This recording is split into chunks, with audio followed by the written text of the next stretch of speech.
Good morning, everyone. It's advertising pays today. I think it's still morning. So, what am I going to say this poem means? Because you always start with the meaning. Oh, let's pretend this is a sophisticated, fade in. I'm claiming it's a satirical challenge to modern life where the privileged classes are mocked. It's a criticism of the deceit of advertisers, their wide-ranging powers and changing faces. And I've got most of that from the AQA, which I might even be able to put up as a link. I'm not sure. I'll try. It might just appear on the screen as a link. So back to the actual poem. That's what I think it means. So advertising as a feature of modern life. And these things I've written around the poem are things I got out of the AQA's help on their website. So I'll just get rid of that. Right. So, oh, you need to know, I'm going back, fade back over. I think I'm going to be talking about these areas if you want to pause the video and tick them off on your copy or in your notes, or alternatively, come back to this bit at the end, make sure you've got them. When you're writing your essay, you don't need to write out about all of them. You just choose the best ones to write about. And I'm telling you that choice of narrator and setting are obvious ones to write about for many poems.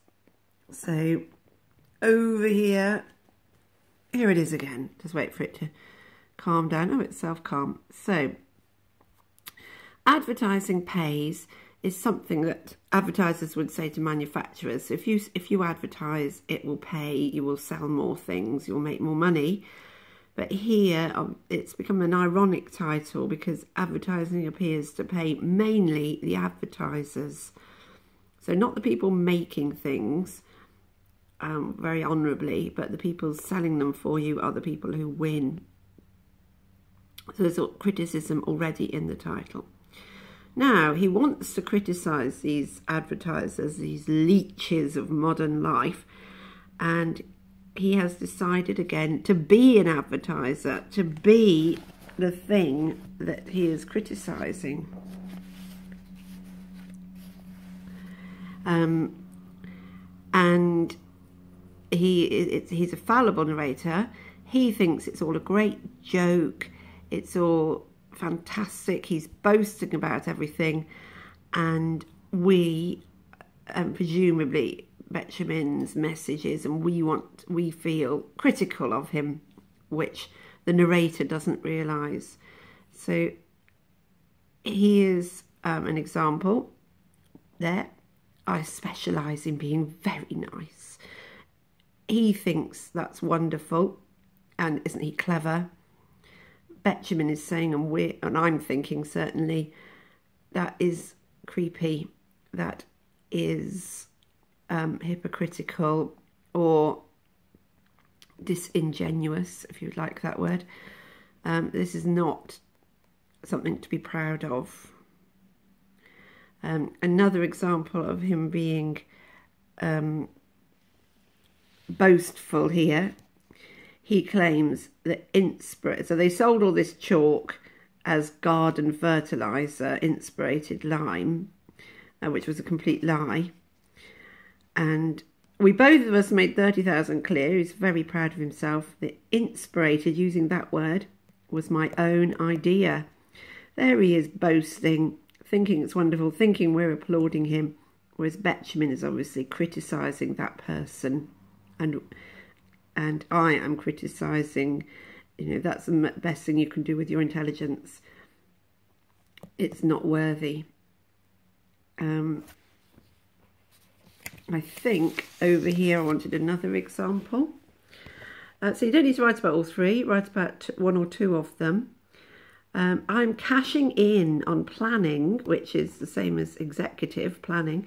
I'm cashing in on planning and on news. So he's saying that as a, aren't I wonderful?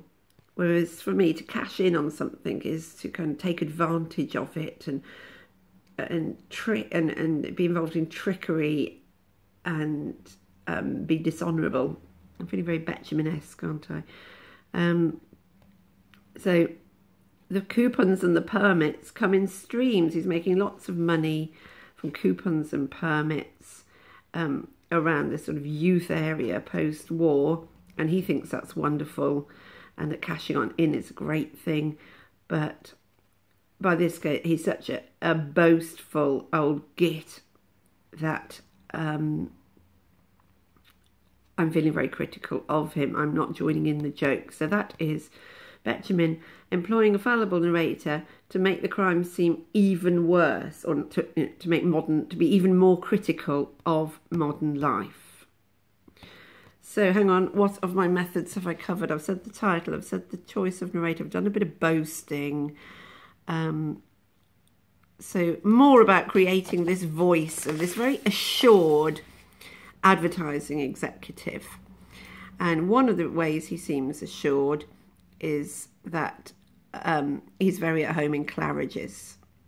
You could write out about the setting of Claridge's, an extremely wealthy hotel, or a hotel for the extremely wealthy members of the establishment club, if you like.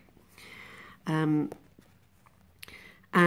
he is congratulating himself on mixing with celebrities, persons of renown, and looking through people who have, as in ignoring people who are on their way out. So he's kind of proud of himself for doing those things. I don't find it admirable. Betjeman's actually not presenting it as an admirable way to be. So boasting again, and Christian names with several Labour peers, Labour lords, and he keeps in with the Conservatives. So boasting and very assured in the world of the wealthy and the upper classes. I might tell you, okay, I will, that it's in heroic couplets. Shall I write that down? I'll have a hilarious go at writing without, I can't really see, I'm looking through the lens. I'm looking through the camera. It's weird, have a go at it. Heroic couplets. You don't have to write about this, and don't go on about it for very long if you do. But basically, each line rhymes, couplets, they rhyme all the way through. And it's called heroic couplets because there's 5 stresses in each line. It's in an iambic pentameter, very Shakespeare. So I sit in Claridge's from 12 till 2, I hope that was 5, and simply do what other people do. See, that's 5. So he's written in these heroic couplets, which never falter, regular rhyme, very simple rhymes, today and way and to and do, and very regular rhythm. So I'm claiming that makes him sound very glib. Don't use that word if you don't understand it. Very glib, very assured, very smooth, very creepy. It's part of his patter that he just sits in Claridge's spooling off this perfectly controlled speech. So that was about the narrator's voice, the settings, the boasting, and the glib heroic couplets. He's also, another reason he appears to be so at ease and so in control of everything, is he appears to be talking to somebody. Why do I do it? Someone has just said to him, why do you do it? And he's sitting in Claridge's having whiskey, isn't he? Or something like that. And why do I do it? Well, you see, I'm paid. So it's a conversation. It's got conversational style in there, and it's talking to presumably the poet or to the readers of the poem, or just someone who's sitting chatting in the bar and explaining about advertising.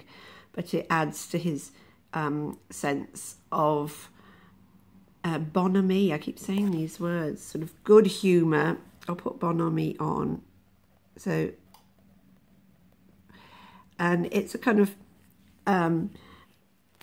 I'm completely at home here. I'm very relaxed. I'm in control. I'm in a good humour. And then he also gives us a nice little anecdotes.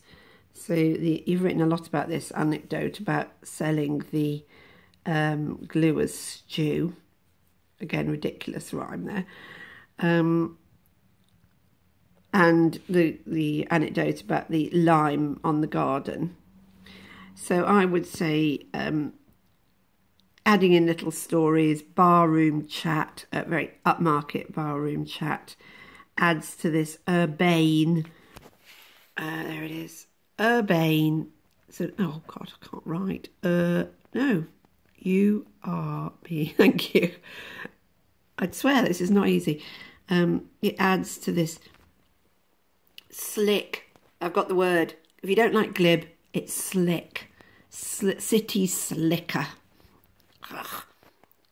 Apprentice, candidate, grown old. So he's added in anecdotes about his life that he thinks are marvellous and that we think, well, they're quite amusing, aren't they? But they do not show the advertising industry in a good light. I've nearly got to the end now, you'll be glad to hear.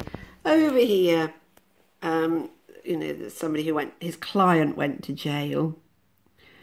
Well, I think he's put jug to rhyme with mug, to be honest. But anyway, his client went to jail. He didn't. And he thinks he's wonderful because of that. But now things have changed. Some people looked that up. So thank you very much, those people. And changed in the sort of standards required in advertising after the war. And so now this is the changing faces. That's no problem. So I'm just going to cash in on planning and youth, which are the sort of new areas. You're not going to do good planning. You're not going to do much for the youth because you've got people like me siphoning off all the money. Aren't I marvellous? Which makes him sound even worse. So you're not going to succeed with post-war planning and in helping young people because people like me, no, S-I, siphon off the cash and we think we're wonderful and that makes us look even worse. So let's go back to the methods.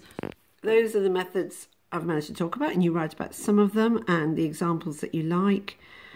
And there's your meaning at the top. And obviously you can have any other meanings you fancy. Good luck.